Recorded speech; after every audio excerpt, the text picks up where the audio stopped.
We'll get it more into that in a little bit, but it's always fun. Over the years we've done this promotion, Solly. We've done it for a long time. It's called Hometown Hall of Famers, and it's presented by Ford Motor Company.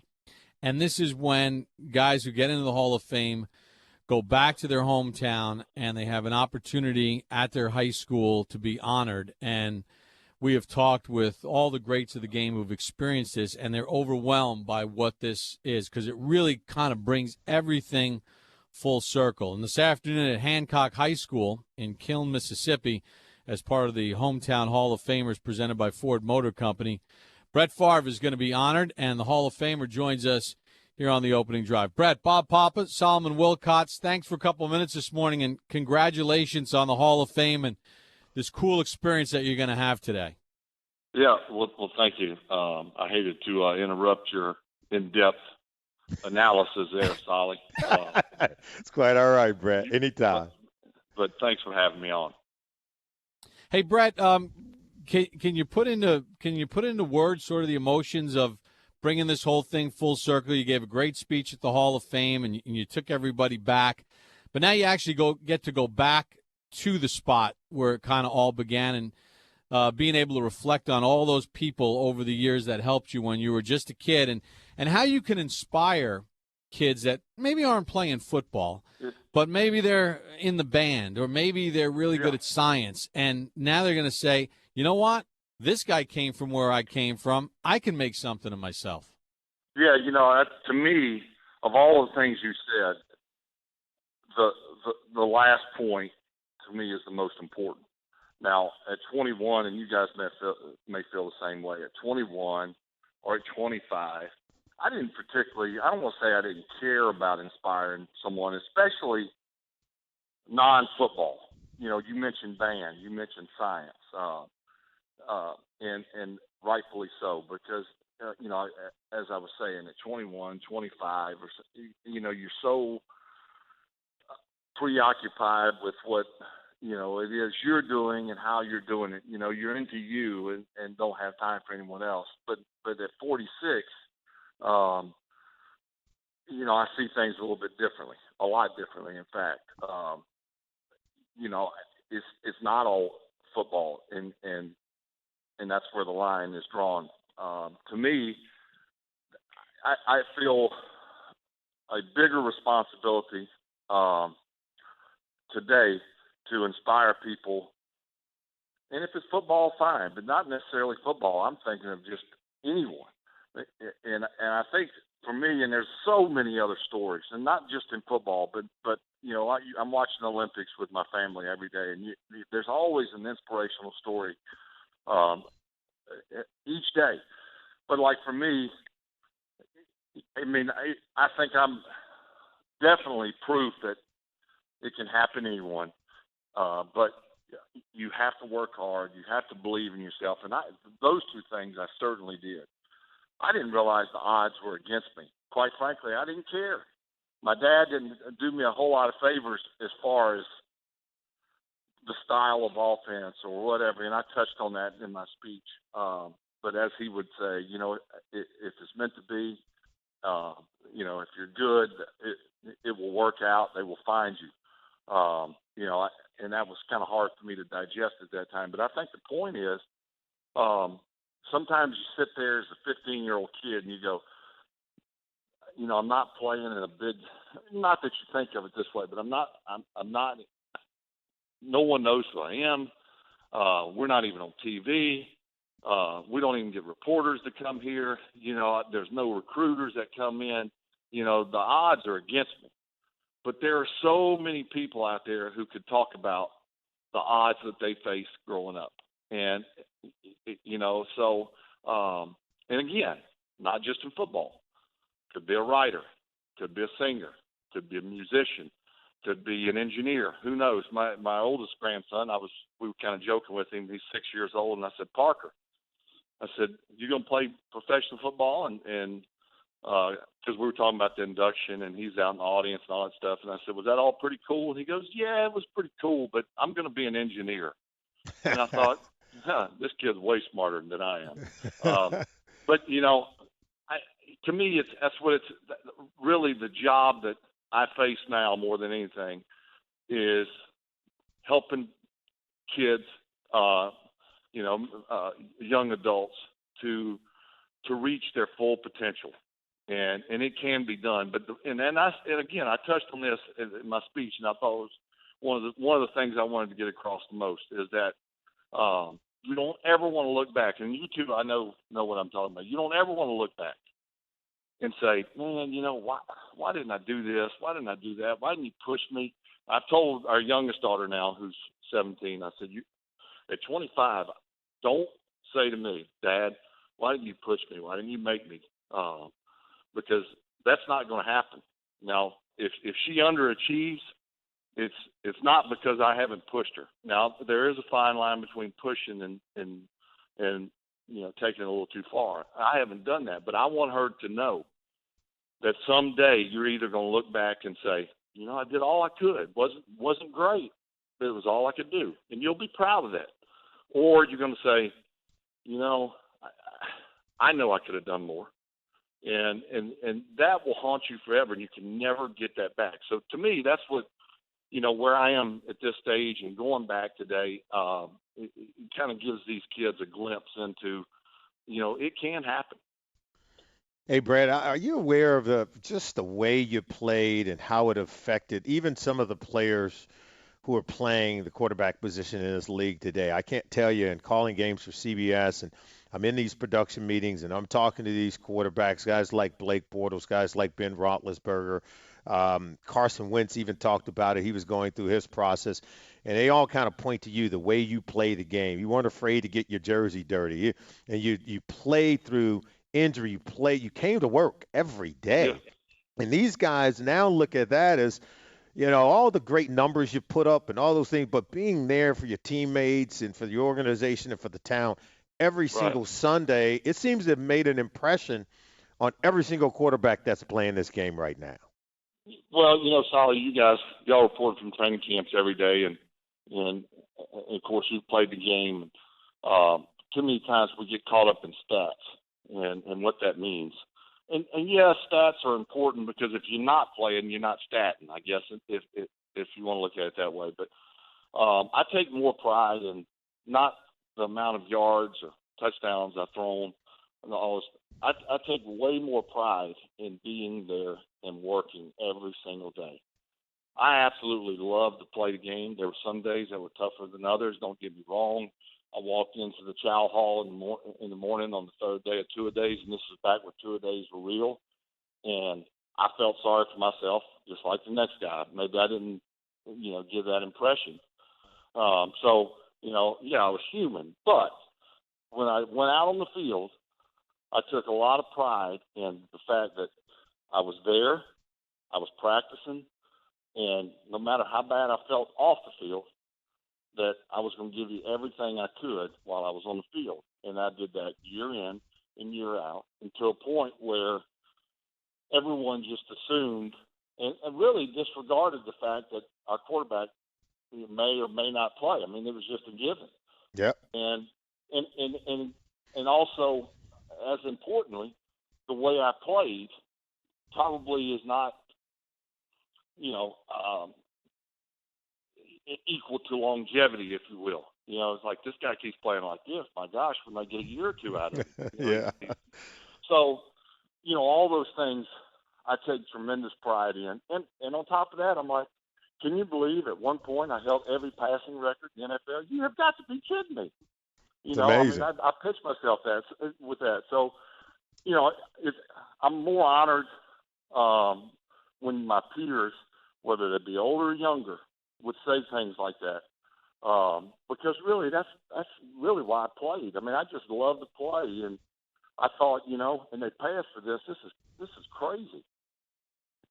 Talking with Hall of Famer Brett Favre, Hancock High School in Kiln, Mississippi. Hometown Hall of Famers presented by Ford Motor Company. Brett's going to be back at his high school, and it's one of the great things that the Hall of Fame does, and this is one of the cool events, and Brett's going to be honored today. Brett, you're going to be joining the SiriusXM NFL radio family, doing some shows for us this year. I think your first is on Tuesday, the 6th of September at 11 a.m. Eastern. Are you apprehensive about having to, analyze things and break things down, or is it you're looking fun? Is you looking forward to that sort of challenge of explaining things to the audience so that they can understand that what they see is not necessarily always what's happening? Well, I don't know if I can say or explain anything that hasn't already been done. I think, maybe the way I view things, yes, from a quarterback's, from the huddle, if you will, and all that stuff. I mean, I listen to you guys. You guys do an outstanding job. I tend to think that they were trying to fill some of their dead hours on radio time, so they weren't looking for me. I think maybe without being too technical, I can kind of give you like I get that, sort of perspective, if that makes any sense. But and it's only, I think it's 12 shows, and the first was actually from the Hall of Fame. So it's not a great deal. I don't want to sacrifice any time, and I've been asked about coaching. I've been asked about TV weekly. Would I love to do that? Either one? Absolutely. I think Gruden does an outstanding job, but selfishly, I'd love to see him coaching. But I think, like what he does, I could do. At least I think I could. But I just don't want to give up the time. I don't want to miss my daughter's volleyball games. The things that to me right now are most important. And so this radio opportunity is minimal at best as far as time requirements, and I can talk a little ball. I think it's important. 20 years of quarterbacking at the NFL level and over 71,000 passing yards. No one else has ever done that. I got to believe that you've got so much in you that you could share with our fans and viewers, and I think they'll learn something, Brad. I think they'll enjoy it as well. I really do. Well, and from a simplicity term, I mean, I was never very complicated, and I coached high school football a couple of years ago, and I did it for 2 years, and I had a blast. And it was not really on my bucket list of things to do, but as I look back, it really was rewarding. I would say, had I not coached, I wouldn't know this, but when I look back, I thought to myself, I do have something to offer these kids. And I think if I moved up the ladder, college, pro, then I could expand all this knowledge that's in my head that you really can't do in high school because of the lack of time, one, and the lack of experience. You can't give too much to these young kids. But I saw that. I saw that I had so much to offer, and I hate to waste this. But again, the time aspect of it right now, it kind of gave me a little insight that maybe what I would like to do in the future. But hopefully, I can give something to the fan that they didn't get already from you guys. Well, take your time because there's a coach and an analyst in there somewhere, Brett. Believe me. Hey, we'll see. Go ahead, Brett. No, he was just saying we'll see. We'll see. Hey, yeah, we'll see. Yeah, hey. we'll see. But right now, I just don't want to miss anything that. I don't want to say that's why I retired, to watch my kids, but in some ways it is. Not to mention I was in my 20th year. Brett, you played all these years. You played in all these big games. You had tremendous success, all the records, and you always looked like you were having fun out there. I got to ask you this. I don't know. It was about a month and a half ago or whatever. I'm doing the telecast in Madison, Wisconsin, and you're playing in that event, the American Family Insurance. Yeah, with Stricker and Tauscher and Andy North. All right. So Lanny Watkins and I are sitting there in the booth, and I'm like, I wonder if he's nervous. Were you nervous hitting that first tee shot? Yes, I was. I was waiting, and I've said this all along. I don't play golf anymore. That was the first time I actually played a round, and it was only 9 holes of golf. And I bet 6 years probably. I just quit playing for whatever reason. But anyway, that was a fun event. But yeah, I've told people this because I used to play in a lot of these senior tour events, these pro-ams, things like that. And I could get over. I remember best example in our club championship here in Hattiesburg when I used to play. I was in the final pairing the last day, and it played pretty good. And I was paired with my old college coach, Jeff Favre, great friend of mine, and a good golfer, great putter. And I had like a 4-foot putt to extend the playoff or whatever. And you would have thought I had seen, my worst enemy or whatever. I mean, I shook, and I was like, surely everyone can tell that I'm choking. I mean, I was so nervous, and there was no one watching. And I go back to this, the event that you're talking about, the first tee. They call your name out. It's not 75,000. It was a big crowd, but my what was in my throat. And to me, it's just absolutely crazy that you can play in front of 85,000 people and feel like this is my comfort zone. And then get out there in front of 4 people and try to make a putt and just shake your boots off. But yeah, when I'm out of my comfort zone, I am nervous. And that was one of them. Brett Favre, Hometown Hall of Famers, presented by Ford Motor Company. Hometown Hall of Famers. It's a national program that honors the hometown roots. And that plaque's going to Hancock High School today in Kiln, Mississippi. That's going to be a special moment. That's going to be really cool, Brett, knowing that that's there in perpetuity. And it's not just athletes that you'll have an influence on. It's going to be every kid that steps into that school is going to know that maybe I can do something great, too, and whatever I choose to because of that plaque being there. That's a really cool thing, and we want to wish you the best of luck with that today. Thanks, guys. It's always great talking with you, too. All right. Thanks, Brett. Brett Favre, who on Tuesday, September the 6th, will join the Sirius XM NFL radio family as well, as he'll do shows here at Sirius XM NFL radio. And his first show on Tuesday, September the 6th from 11 a.m. Eastern until noon. You don't want to miss it. And it really is cool, Solly. I know we got to get to the break, but really cool just kind of listening to him talk about life at 46 and what it means to him to give back, and not just in the realm of sport, but how he can serve as a role of mentor to young kids to achieve whatever their dreams are and use him as a source of inspiration. I was just in Green Bay, in fact, because I did the preseason game. They played the Cleveland Browns just this past weekend, and when you're there, you can't help but think about Brett Favre. 20 years in the National Football League, and I thought about every single game he played, how he came to work, got his jersey dirty, and what kind of father he must have had to groom the kind of player that he was. And he even talked about his dad.